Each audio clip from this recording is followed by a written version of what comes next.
तो चलिए दोस्तों वीडियो की शुरुआत करते हैं। सबसे पहली कंपनी की बात करते हैं। पहली कंपनी का नाम है दोस्तों इन्फोसिस लिमिटेड। बट इसको डिस्कस करने से पहले अगर आपने अभी तक चैनल को सब्सक्राइब नहीं किया है तो चैनल को सब्सक्राइब करके बेल आइकन को प्रेस कर लो, ताकि आने वाली जितनी भी वीडियोज़ हैं उसका नोटिफिकेशन आपको सबसे पहले मिल सके। और एक डिस्क्लेमर भी है, जो भी न्यूज़ एंड अपडेट्स हम लोग कवर करेंगे वो सारी एजुकेशन पर्पज़ के लिए हैं, सीखने के लिए हैं। तो उसको किसी भी तरह का इन्वेस्टमेंट एडवाइस मत समझना, आप खुद से भी रिसर्च और एनालिसिस कर सकते हैं। तो चलिए दोस्तों वीडियो की शुरुआत करते हैं। सबसे पहले बात करते हैं इन्फोसिस से रिलेटेड कुछ इंपॉर्टेंट न्यूज़ एंड अपडेट्स के बारे में।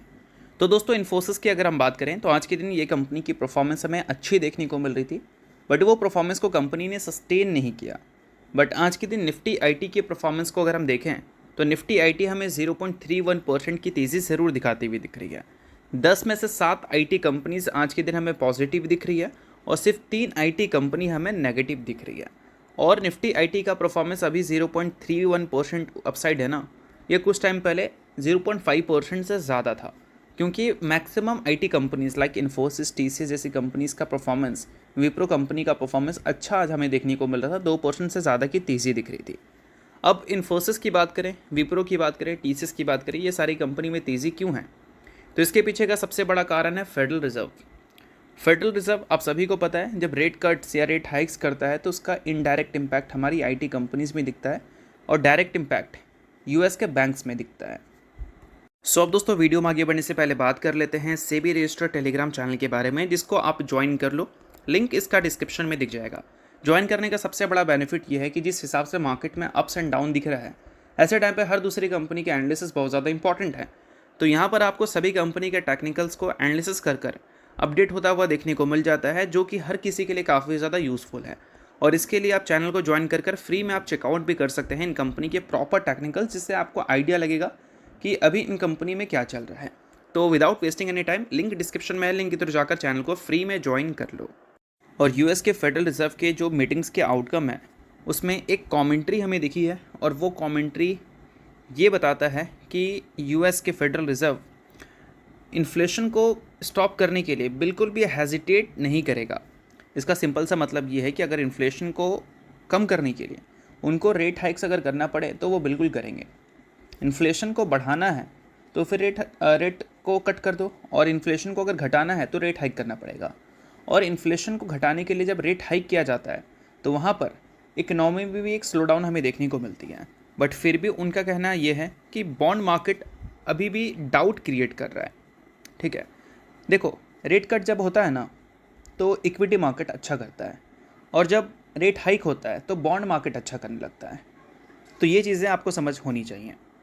और फिलहाल अगर हम यूएस के इन्फ्लेशन की बात करें तो यूएस का जून के महीने का इन्फ्लेशन 3.5% पे हमें दिख रहा है, जो कि एक अच्छी बात है कि मई के महीने में वो नंबर 4.2% था।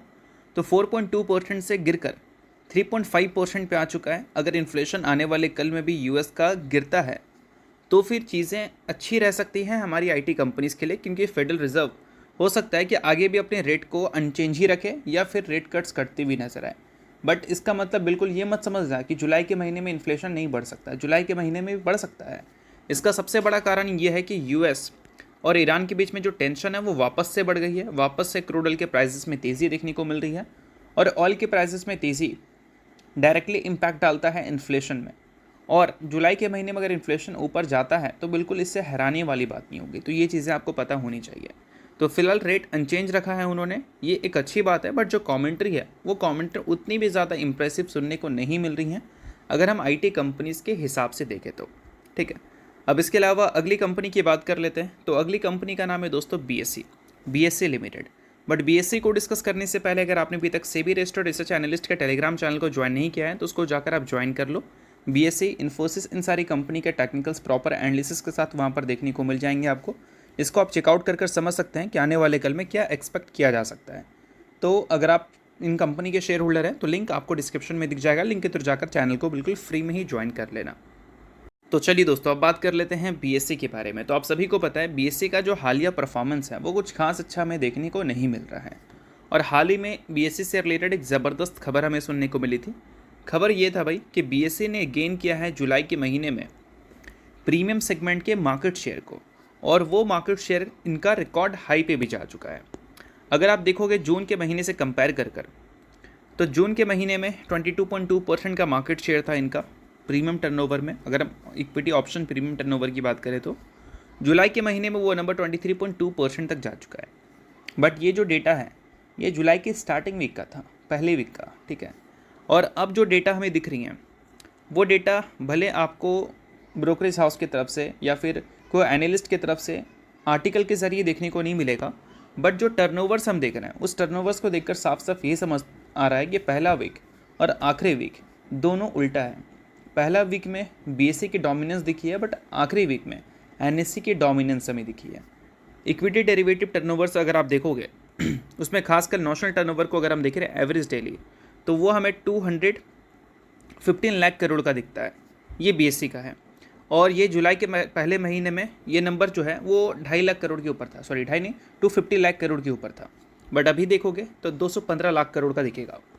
और वही इसको एनएससी से कंपेयर करें तो एनएससी का जो स्टार्टिंग वीक में टर्नओवर था वो हमें 215 लाख करोड़ के आसपास का दिख रहा था, बट अभी ये नंबर बढ़कर 224 लाख करोड़ हो चुका है। तो स्टार्टिंग वीक में जो बड़े मार्केट शेयर की बात कही गई थी बीएसई ने गेन कर लिया है, वो इसी मंथ के स्टार्टिंग और एंडिंग में पूरी तरह से अपोजिट परफॉर्म किया है। एंडिंग में वो बड़े मार्केट शेयर को कंपनी ने लूज़ भी कर दिया है, क्योंकि एवरेज डेली टर्नओवर एनएससी का 224 लाख करोड़ जा चुका है और वही बीएसई का 215 लाख करोड़ ही हमें दिख रही है। और साथ में एवरेज डेली प्रीमियम टर्नओवर की बात करें तो वो भी 25,000 ही दिख रही है हमें, 25,000 करोड़, जो कि पिछले मंथ से भी अगर हम कंपेयर करें तो ये नंबर हमें कम ही दिख रहा है। यानी कि प्रीमियम टर्नओवर में भी जो मार्केट शेयर इसने गेन किया था उस मार्केट शेयर को भी इन्होंने लूज़ कर दिया है। और एक बात ध्यान रखना कि अप्रैल के महीने में 33,000 करोड़ का नंबर था ये, फिर मई में 29,000 करोड़ हुआ, जून में 26,000 करोड़ हुआ और जुलाई में 25,000 करोड़ हुआ। तो लगातार इस मार्केट में अगर शेयर देखोगे इस कंपनी का तो गिरता हुआ दिख रहा है। एक हफ्ता अगर कंपनी अच्छा परफॉर्म कर रही है तो उसको ये सस्टेन नहीं कर पा रही है, तो इसका मतलब ये कहीं से भी एक अच्छी खबर नहीं है बीएसई के लिए। और बीएसई जो 52 वीक हाई से 20% से ज़्यादा नीचे थी, इस न्यूज़ के बाद एक्सपेक्टेड था कि रिकवरी आ सकता है, बट रिकवरी अब हमें थोड़ा मुश्किल होता हुआ दिखेगा, क्योंकि मार्केट शेयर ही कंपनी ने लूज़ किया है, तो फिर कंपनी के पास ग्रोथ अपॉर्चुनिटीज़ भी लूज़ हो गई है। तो ये चीज़ें आपको ध्यान में रखनी है। बाकी अगर हम इस कंपनी के आने वाले क्वार्टरली रिजल्ट के डेट्स की बात करें तो 4 अगस्त का डेट है, इस दिन कंपनी के अर्निंग्स हमें दिखेंगे। अर्निंग्स को लेकर ऐसा नहीं कि बाजार की एक्सपेक्टेशन ख़राब है, ईयर ऑन ईयर बेसिस पे देखोगे तो एक्सपेक्टेशन अभी भी अच्छी है, चाहे आप कंपनी के रेवेन्यू में देख लो या फिर कंपनी के प्रॉफिट में देख लो। टॉप डाउन और बॉटम डाउन दोनों में ईयर ऑन ईयर बेसिस पे अच्छी ग्रोथ की एक्सपेक्टेशन है। और वो ग्रोथ अगर ये रिपोर्ट करती है तो बिल्कुल भी हैरान मत होना, क्योंकि जो टर्नओवर्स अभी हमारे पास है उसको अगर पिछले साल के Q1 से कंपेयर करें तो ज़्यादा ही दिखेगा। और 2027 के फाइनेंशियल ईयर का अगर आप एवरेज डेली टर्नओवर देखोगे तो 231 लाख करोड़ का दिखेगा, और 26 से इसको कंपेयर करोगे तो 187 लाख करोड़ ही वहाँ पर था। तो इसका मतलब क्या है, आने वाले क्वार्टर्स में भी अगर ये कंपनी के numbers year on year basis पे ग्रो करते हुए नजर आते हैं तो बिल्कुल भी हैरानी वाली बात नहीं होगी। But year on year basis पे ग्रोथ अगर स्लो होता है तो फिर मार्केट वहाँ पर थोड़ा सा करेक्शंस ला सकती है बीएसई में, इस चीज़ को बस ध्यान में रखना। बाकी किसी भी तरह का रिकमेंडेशन नहीं है, सभी चीज़ें सिर्फ और सिर्फ एजुकेशन पर्पज़ के लिए ही हैं, ठीक है। तो चलिए अब बात कर लेते हैं अगली कंपनी के बारे में। तो अगली कंपनी का नाम है दोस्तों आस्था स्पिनटेक्स। हाल ही में दोस्तों कंपनी के बोर्ड ने बोनस अप्रूव किया है। बोनस की रेशो की बात करें तो वो हमें 1:1 का रेशो दिख रहा है, यानी कि एक शेयर के बदले कंपनी ने एक इक्विटी शेयर देने का फैसला किया है। उसके साथ कंपनी का फाइनल डिविडेंड का भी न्यूज़ दिखा है, जो कि 0.1 रुपीज़ का है, यानी कि 10 पैसे पर इक्विटी शेयर। तो अगर आप इस कंपनी के शेयर होल्डर हैं तो इस न्यूज़ को आप नोट डाउन कर सकते हैं, शेयर होल्डर नहीं आप इग्नोर कर सकते हैं। न्यूज़ थी इस वजह से मैंने बता दिया, बाकी ये किसी भी तरह का रिकमेंडेशन नहीं है। तो होप करता हूँ ये वीडियो आपको अच्छा लगा होगा। लाइक कीजिए, सब्सक्राइब कीजिए, वीडियो के लिए बहुत बहुत शुक्रिया।